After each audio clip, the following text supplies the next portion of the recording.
আসসালামু আলাইকুম। দেখেই বুঝছেন আমি কি বানাবো।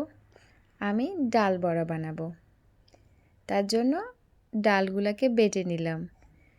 ডাল বড়ার সঙ্গে আমি কলা এবং কলার চোকা দুটোই দিব। কলার চোকাটাও ফেলবো না। কলার চোকা যদি দেওয়া যায় ডাল বড়ার মধ্যে, তাহলে ডাল বড়াটা অনেক মুচমুচে এবং মজাদার হয়।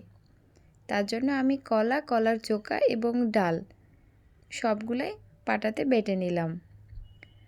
আমি আবার পাটাতেই সব কিছু বাটি। ব্লেন্ডারে আমার কেমন জানি ভালো লাগে না, তাই আমি সবগুলা বেটে নিলাম। এখন পেঁয়াজ, মরিচ, ধনেপাতা, আদা এবং কিছু চাট মশলা দিয়ে এগুলা মেখে নিলাম। এখন ভাজাভাজির পালা। আপনারা হয়তো বা বলবেন যে এতগুলা কেন? আসলে আমি যখন ডাল বড়া বানাই তখন অনেকগুলাই বানাই, কারণ এটা তো অনেক ঝামেলার কাজ। একবারেই আমি করে নিই। কিছু ভেজে খাই, সবাইকে দিই। আবার আমি কিছু হালকা তেলে হালকা ভেজে ওটা ঠান্ডা করে ডিপ ফ্রিজে বক্স করে রেখে দিই।